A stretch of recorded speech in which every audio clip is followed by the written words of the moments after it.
नमस्कार। Millet school on air इस कार्यक्रम के ताज़ा अंक के साथ हम हाजिर हैं। मध्य प्रदेश राजमाता विजयराजे सिंधिया कृषि विश्वविद्यालय, इफ्को, नाबार्ड और नाहेब का ये मिला जुला प्रयास है। चूंकि वर्ष 2023 को मिलेट ईयर के तौर पर घोषित किया गया है, इसीलिए हमने ये अभिनव आयोजन किया है जिससे आपको मिलेट्स के बारे में ज़्यादा से ज़्यादा जानकारी मिल सके। आज इस कार्यक्रम में हम लेकर आए हैं विषय रागी के बारे में। रागी की खेती कैसे होती है, इस विषय पर जानकारी देने के लिए हमारे साथ उपस्थित हैं डॉक्टर RKS तोमर। डॉक्टर साहब, पहले तो आपका हमारे स्टूडियो में स्वागत है। नमस्कार। नमस्कार।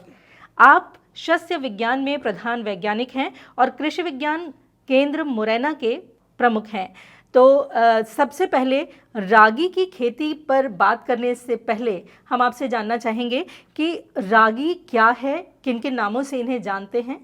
जैसा मैडम आपने पूछा जी, और आप कह रहे हैं कि ये अंतर्राष्ट्रीय मोटा अनाज वर्ष या पोषण अनाज वर्ष घोषित किया गया है जी, तो मोटे अनाजों में रागी भी आती है। जी। इसको रागी और देसी भाषा में मडुगा भी बोला जाता है।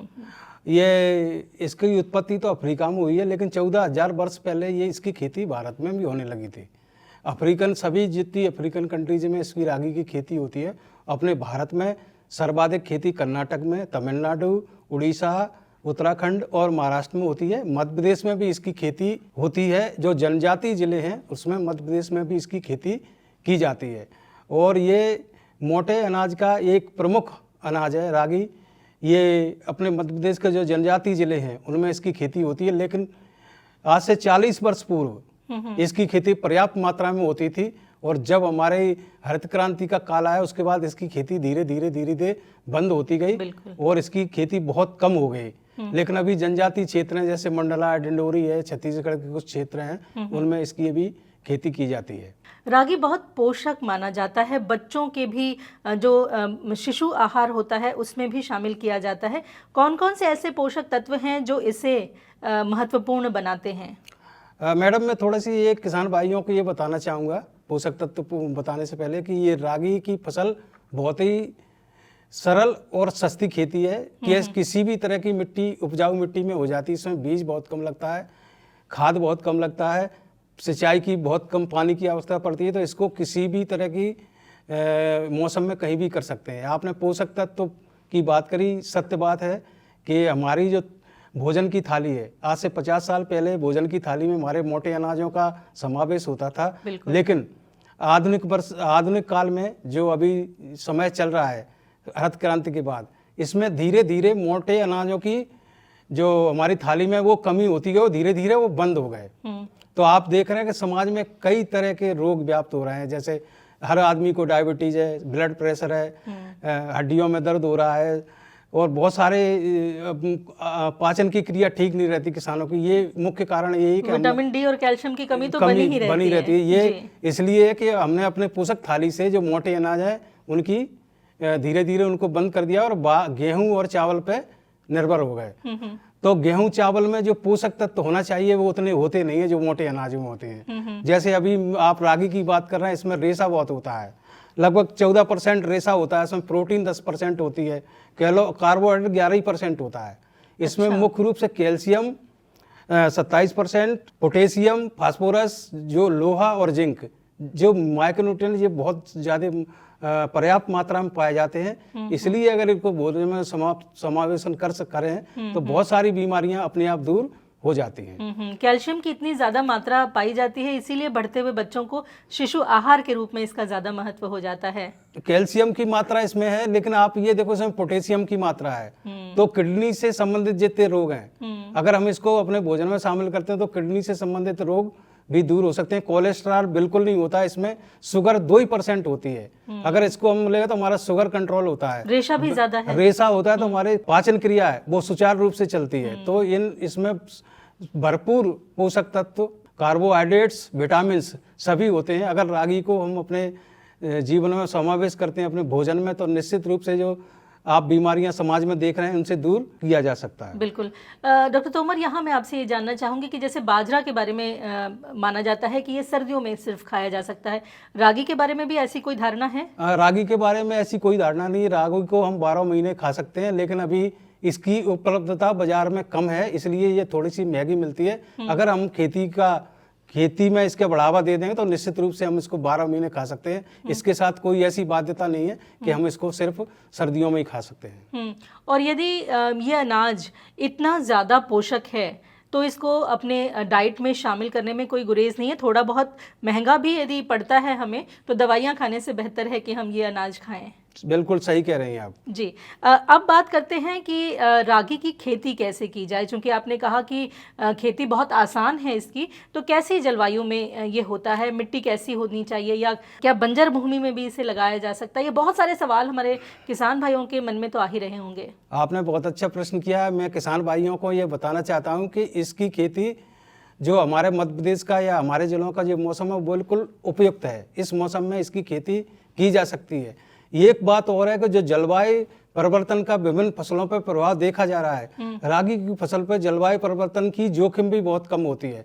मैं यहाँ ये बताना चाहूँगा कि ये किसी भी तरह की मिट्टी, ऊबड़ खाबड़ मिट्टी, नीची ऊंची पड़त जो पड़ी हुई है और बेकार भूमि पड़ी, उस पर भी इसकी खेती की जा सकती है। लेकिन ज़्यादा उत्पादन लेना है तो हमारे किसान भाइयों को दोमट, समतल और जिनमें जीवांश की मात्रा अधिक हो ऐसी भूमि का चयन करें। लेकिन इसकी खेती हम किसी भी प्रकार की भूमि में और अपने जलवायु में कर सकते हैं। यदि हम उन्नत खेती की बात करें तो आजकल चूंकि बाजार मूल्य रागी का ज़्यादा है तो उन्नत खेती इसकी की जा सकती है और ज़्यादा बाजार मूल्य लिया जा सकता है, मुनाफा ज़्यादा लिया जा सकता है। जी। भूमि जो आपने बताया, क्या मिट्टी की कोई जांच करानी चाहिए या किस तरह की तैयारी खेत की होनी चाहिए, ये भी हमारे किसान भाइयों को बताइए। मैं किसान भाइयों को ये बताना चाहूँगा, जब आप निश्चित कर लें कि हमें रागी की खेती करना है तो आप जिस खेत में रागी की खेती करना चाहते हैं उस खेत की तैयारी हमें गर्मियों से ही शुरू करना पड़ेगी। गर्मियों में एक जुताई करके छोड़ दें खेत में, और उसके बाद जब पहला पानी बरसता है, मानसून आता है, उस समय किसान की कल्टीवेटर से जुताई करें, क्रॉस 2 बार, उसके पाटा लगाएं और हो सके तो रोटावेटर से इसके खेत की जुताई कर दें। रोटावेटर से जुताई करने से खेत भुरभुरा हो जाएगा। रागी में का बीज बहुत छोटा होता है, जितना अच्छा खेत तैयार होगा, जितना खेत भुरभुरा होगा, उतना अच्छा अंकुरण होगा। इसलिए किसान भाइयों को जो रागी की खेती करना चाहते हैं उसकी खेत की तैयारी पे विशेष ध्यान देकर इस खेत को भुरभुरा कर लेना चाहिए।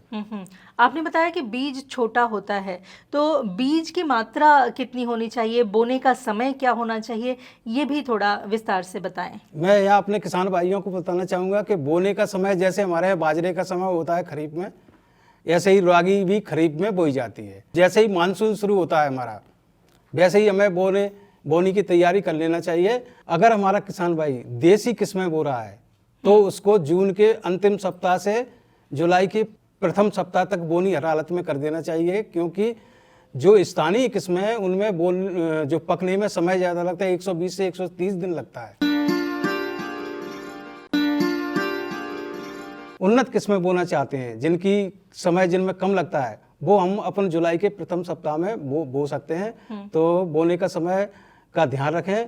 अगर बोने में हम लेट होते जाएंगे तो उधर पानी जल्दी चला जाएगा तो उतनी हमारी उपज कम होती जाएगी हमारी। तो हमें बोनी समय पे करना चाहिए। बीज की मात्रा की बात जहाँ तक आपने कहा, बीज की मात्रा बोनी की विधि पर निर्भर करती है। अच्छा। अगर हमारे किसान भाइयों में अभी जो पारंपरिक रूप से हमारे जो किसान भाई हैं वो छिड़का पद्धति से बोनी करते हैं तो उसमें 15 से 20 किलो प्रति हेक्टेयर बीज लगता है जी। लेकिन अब किसान भाइयों को छिटका पद्धति बंद कर देना चाहिए। अब हमें कतारों में बोनी करना चाहिए। जिनके पास गेहूं की सीड ड्रिल है उससे बोनी कर सकते हैं। सीड ड्रिल से बोनी अगर कर रहे हैं हमारे किसान भाई तो उसमें 8 से 10 किलोग्राम प्रति हेक्टेयर बीज लगेगा, लगभग आधा बीज बच जाएगा।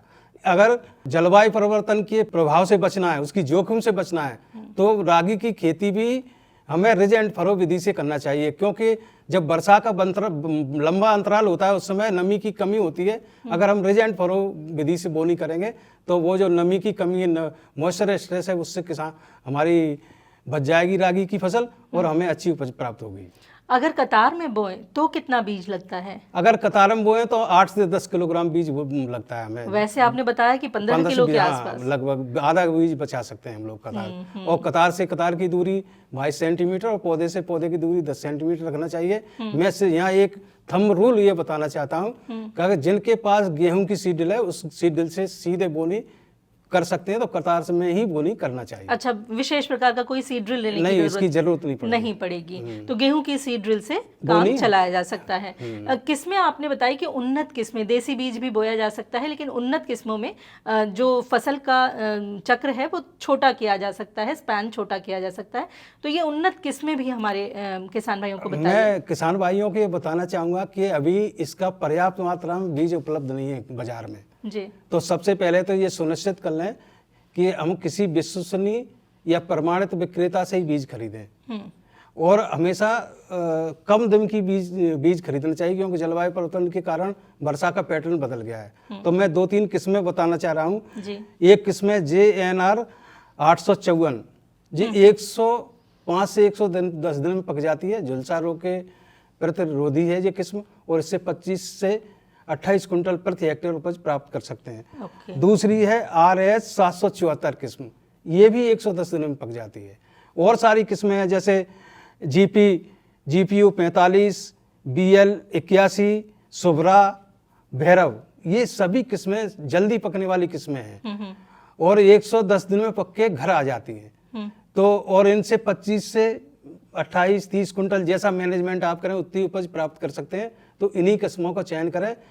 अगर हमारे किसान भाइयों को बीज प्राप्ति में कोई दिक्कत होती है तो हर जिले में कृषि विज्ञान केंद्र है, कृषि विभाग है, उनसे संपर्क करके बीज का स्रोत प्राप्त पूछ लें और उसके बाद अपने खेतों में उन्नत किस्मों का बीज का ही बोनी करें। डॉक्टर साहब, आपने ही ये बताया कि बीजों की उपलब्धता अभी थोड़ी कम है, उन्नत बीज थोड़ी कम मात्रा में उपलब्ध हैं, क्योंकि अभी तक तो बोनी ही नहीं की जा रही थी इन सब श्री अन्न फसलों की।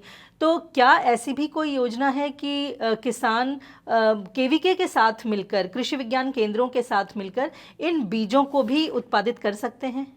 ये बहुत अच्छी बात कही। हमारे किसान भाई ये कर सकते हैं कि पर्याप्त मात्रा में बीज नहीं मिलता है तो कम मात्रा में अगर बीज मिलता है उन्नत किस्मों का तो उसे अपने खेत पर उगाकर वैज्ञानिकों से सलाह के लेकर, कृषि विभाग से सलाह लेकर बीज उत्पादन कर सकते हैं। उस बीज को अगले साल उपयोग कर सकते हैं और दूसरे किसानों को भी दे सकते हैं। बिल्कुल, ये भी एक मुनाफे का सौदा हो सकता है। यहाँ पर एक चीज और है कि जब भी किसान कोई बीज अपने खेत में डालता है तो बीज का उपचार पहले कर लेता है। यहाँ पर चूंकि बहुत छोटा दाना है रागी का, इसका बीज उपचार कैसे किया जाता है? ये आपने बहुत महत्वपूर्ण प्रश्न किया है। रागी में बहुत सारे रोग आते हैं, अगर हमारे किसान भाई बीज को बोने से पहले उपचारित कर लेंगे तो वो रोगों से बच जाएंगे और अंकुरण बहुत अच्छा होगा। इसके लिए कार्बेंडाजिम और मैंकोजिब इनका 2:1 के अनुपात में मिश्रण बना लें और 3 ग्राम प्रति किलोग्राम के बीज के हिसाब से उसको उपचारित करें। और अगर हमारे किसान भाई जैविक खेती करना चाहते हैं इसकी रागी की तो ट्राइकोडर्मा विरिडी एक पाउडर आता है, जैविक उपचार है, जैविक उपचारित दवाई है, इसके 5 ग्राम प्रति किलोग्राम के हिसाब से उपचारित कर लें, छाया में सुखाएं और बोनी कर सकते हैं। तो आने वाले रोग और जो अंकुरण है वो बहुत अच्छा होगा, बहुत अच्छी उपज प्राप्त होगी। जैसे ही बीज अंकुरित होना शुरू होता है इसके साथ खरपतवार भी बहुत सारे उग जाते हैं, जो कि खेत में बहुत सारी चीज़ें रहती हैं पहले से। तो इनका नियंत्रण कैसे किया जाए? ये सही बात है, खरीफ में खरपतवार ज़्यादा होते हैं और प्रारंभिक अवस्था में जो रागी है उसकी वृद्धि धीरे धीरे होती है, लेकिन खरपतवारों की जल्दी हो जाती है। अगर खरपतवारों का प्रयोग ज़्यादा हो गया तो 50% तक उपज कम हो जाती है हमारी रागी की। तो हमारे किसान भाइयों को यहाँ 2 चीज़ें ध्यान रखना है जी। अगर रसायनों से बचना है तो हाथ द्वारा निदाई करना है, बोने के 15 से 20 दिन बाद खुरपी द्वारा निदाई कर दें। और अगर रसायन करना है तो उसमें ये देखना पड़ेगा कि चौड़ी पत्ती वाले खरपतवार ज़्यादा हैं या सकरी पत्ती वाले खरपतवार हैं। अगर चौड़ी पत्ती वाले खरपतवार हैं तो उसमें 2,4-D 80% की 1 किलोग्राम 500 लीटर पानी में प्रति हेक्टेयर घोल बनाकर 15 से 20 दिन के अंदर इसका छिड़काव कर दें तो जो चौड़ी पत्ती खरपतवार हैं वो खत्म हो जाएंगे।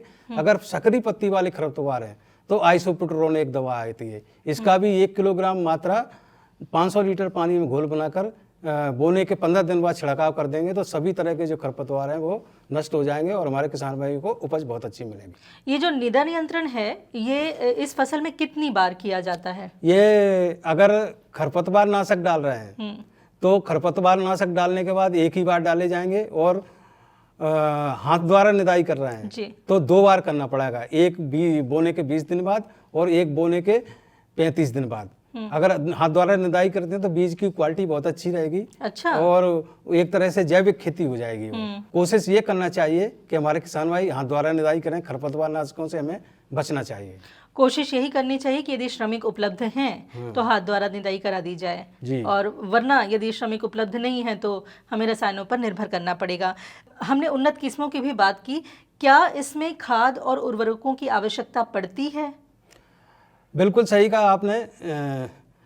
अभी जो वर्तमान परिदृश्य चल रहा है इसमें बिना खाद के उपज लेना बड़ा कठिन काम हो गया है। जी। तो खाद तो हमें डालना पड़ेगा, लेकिन कोशिश ये करें कि मिट्टी का परीक्षण करा लें। अच्छा। मिट्टी परीक्षण के आधार पर ही पोषक तत्वों का प्रदान करना चाहिए फसल को।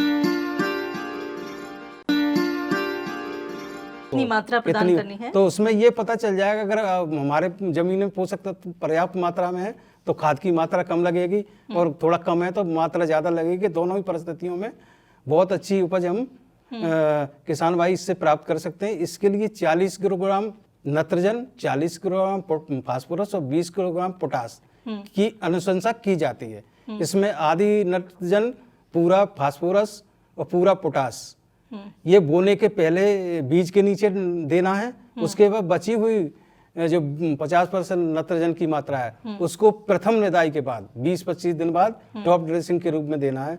इस तरह से अगर हम किसान भाई हमारे खाद की मात्रा देंगे तो अच्छी उपज प्राप्त होगी। इसी तरह से अगर जैविक खेती में के रूप में इसको उगाना चाहते हैं तो किसान भाई अपने खेत में 5 टन प्रति हेक्टेयर गोबर डाल दें उसमें, बिल्कुल, और उसको खेत में अच्छे से मिला दें। और बीज में एजोस्पाइरिलम अथवा एजेटोबैक्टर ये कल्चर आते हैं, या पीएसबी कल्चर ये भी कल्चर आते हैं। ये तीनों कल्चरों, 2 कल्चर को 10 ग्राम प्रति किलोग्राम बीज के हिसाब से उपचारित कर अगर बोएंगे तो हमारे किसान भाइयों को अच्छा लाभ मिलेगा, और वो क्वालिटी युक्त, जो गुणवत्ता युक्त उत्पाद जो कहते हैं वो प्राप्त होगा।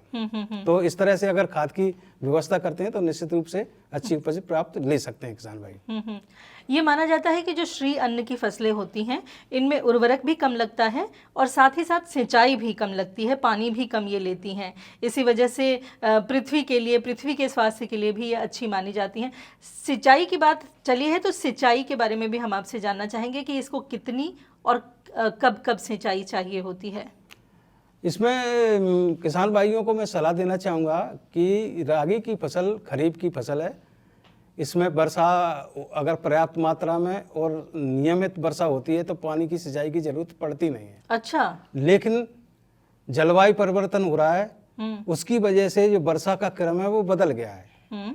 तो अगर वर्षा जो फसल का वृद्धि काल है उसमें वर्षा का अंतराल बढ़ जाता है। मान लो 15 दिन वर्षा नहीं होती, कभी जुलाई में हमने फसल लगाई है और 15 दिन बारिश नहीं हुई, तब हमें ऐसी परिस्थिति में पानी देना पड़ेगा। वानस्पतिक अवस्था पर दाना बन रहा हो, दाना बनने की अवस्था पर हो, दाना भर जाए, तब इन अवस्थाओं पे अगर पानी की कमी दिखती है तो हमें पानी देना चाहिए। और किसान भाइयों से मैं यहाँ ये अनुरोध जरूर करूँगा कि पानी अगर देते हैं तो स्प्रिंकलर सेट से, अगर फव्वारा सिंचाई देते हैं तो अपना पानी भी बचेगा और फसल को फायदा भी होगी। तो इस तरह से सिंचाई का प्रबंधन कर सकते हैं। ये एक चीज और ध्यान रखना है, ये जल के प्रति बहुत संवेदनशील फसल है। अच्छा। तो ये देख लें कि जल भराव, अगर भारी वर्षा भी होती है कभी कभी, एक दिन में 60 मिलीमीटर से ज्यादा वर्षा होती है तो पानी का जल का भराव होता है। तो किसान भाई ये देख लें कि अगर जलाभराव की स्थिति है तो उसमें हमें जल निकास की व्यवस्था भी करना चाहिए। अगर पानी खेत में भर जाता है तो उसको निकाल देना चाहिए, वरना फसल में गलाव शुरू हो जाएगा, सड़न शुरू हो जाएगी। जी जी जी। तो ये अगर किसान भाई हमारे ये उपाय करेंगे तो निश्चित रूप से अच्छी उपज प्राप्त कर सकेंगे। यहाँ एक चीज और है कि आपने बताया कि यदि कतार में बुआई करेंगे तो भी सिंचाई में आसानी हो जाएगी, और छिटकवा में करेंगे तो थोड़ी मुश्किल उन्हें होगी। प्रमुख रोग इसमें कौन कौन से लगते हैं? इसमें प्रमुख रोग झुलसा रोग लगता है। इसमें क्या होता है, जब दाना बनने लगता है तो पत्तियों पर सफेद धब्बे दिखाई देने लगते हैं। वो धीरे धीरे दाने की तरफ बढ़ जाते हैं तो दाना सही पड़ता नहीं है और दाना काला पड़ जाता है। ये रोग से बचाव करना जरूरी है। तो इसके लिए मैंने जो किस्में बताई थी, अगर उन किस्मों को लगाएंगे तो वो किस्में इन रोगों के प्रतिरोधी हैं। बीज उपचार करेंगे तो मुझे लगता है कि झुलसा रोग आएगा नहीं। अगर फिर भी आता है तो मैंने जो दवाइयाँ बताई थी जैसे कार्बेंडाजिम और मैंकोजेब, इनका छिड़काव कर सकते हैं। 2 ग्राम दवा 1 लीटर पानी में घोल बनाकर इसका जब प्रकोप दिखने लगे, प्रकोप हो जाए नहीं, जब प्रकोप की प्रारंभिक अवस्था शुरुआत में ही इसका छिड़काव कर देना चाहिए, तो झुलसा रोग से अपन बच सकते हैं। कीट कौन कौन से इसमें आते हैं? इसमें 2 प्रमुख कीट लगते हैं, एक तो कटुआ इल्ली लगती है, एक तना छेदक लगता है। कटुआ इल्ली जब का प्रकोप होता है इसमें, तो वो पत्ती, तना, फल सबको काट के खाने लगती है, और बहुत कभी कभी ज्यादा प्रकोप हो जाता है तो बहुत नुकसान हो जाता है फसल किसान भाइयों को। तो किसान भाइयों को ऐसा लगता है कि इल्ली या कटुआ इसमें लगा है, तो उसका उन्हें प्रारंभ कर देना चाहिए। सबसे पहले तो खेत तैयारी करते हैं, तो उसी से साफ सुथरा खेत तैयार किया होगा तो आएगी नहीं उसमें। और अगर आ जाती है तो क्लोरोपाइरीफास दवा आती है, सब कोई जानते हैं हमारे किसान भाई। क्लोरोपाइरीफास दवा से इसका छिड़काव कर सके। 2 मिलीलीटर दवा 1 लीटर पानी में घोल बना के इसका छिड़काव किया जा सकता है। दूसरा कीट आता है तना छेदक। अच्छा, तना छेदक क्या है? कीट उसमें तने में प्रवेश कर जाता है और उसमें अंडा रखे तो वो इल्ली अंदर जो प्यूपा रह जाता है वो तने को खाने लगता है और तने को खोखला कर दे, धीरे धीरे पूरी फसल धीरे धीरे नष्ट हो जाती है। तो किसान भाइयों को ये ध्यान देखना है, अगर तने में काला धब्बा और ऐसा लगे कहीं छेद है तो समझ लो तना छेदक का प्रकोप शुरू हो चुका है। जी। उसी अवस्था में हमें दवाई का छिड़काव करना चाहिए। तो फास्फोमेटान दवाई बाजार में उपलब्ध है और कई दवाइयाँ उपलब्ध हैं, कृषि विज्ञान केंद्र से पूछ सकते हो। इसकी 2 मिलीलीटर दवा 1 लीटर पानी में घोल बना के छिड़काव कर सकते हैं। ये तो उसकी बात हो गई। मैं ये और बताना चाहूँगा किसान भाइयों को, अगर हमारे किसान भाई इसकी प्राकृतिक खेती करना चाहते हैं, अगर क्वालिटी युक्त उत्पाद लेना चाहते हैं, उसकी उत्पाद की कीमत बढ़ाना चाहते हैं, तो इसकी प्राकृतिक खेती भी की जा सकती है। जो मैंने आपको विधियां बताई उन विधियों को तो अपनाना ही है, सिर्फ खाद की जो देने की वो है उसको हटा देना है। उसकी जगह हमें जो प्राकृतिक खाद है उनका उपयोग करना है। प्राकृतिक खाद में कौन सा? जीवामृत का उपयोग करना है। जीवामृत बोने के समय और फिर हर 20 दिन बाद इसका 500 लीटर प्रति हेक्टेयर के हिसाब से छिड़काव करना है। इसमें फिर खाद देने की जरूरत नहीं पड़ेगी।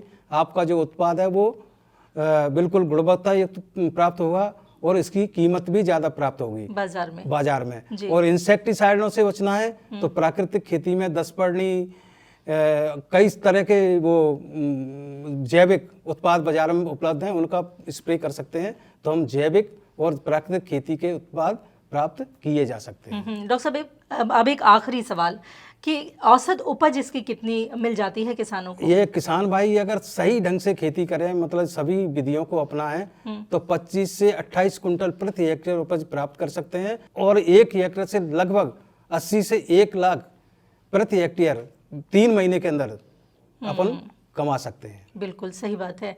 और चूंकि ये श्री अन्न दोबारा से हम इनका प्रचार प्रसार कर रहे हैं, तो जो नए किसान हैं, किसानों के जो बच्चे हैं, अगली पीढ़ी किसानों की है, यदि वो इस तरह की खेती को सीखती है, इन्हें अपने खेतों में प्रयोग करती है, तो उन्हें निश्चित तौर पर मुनाफा होगा। और हम उम्मीद करते हैं कि किसान ज़रूर इसे सीखेंगे, अपनाएंगे और हमारे देश की जो ये व्यवस्था है कि वो इस श्री अन्न को निर्यात करना चाहती है, उसमें वो अपना योगदान देंगे। रागी की खेती के बारे में डॉक्टर RKS तोमर जी, आपने बहुत अच्छी जानकारी दी। हमारे किसान भाइयों को बहुत फ़ायदा हुआ होगा। इसके लिए आपका बहुत बहुत धन्यवाद। नमस्कार। नमस्कार।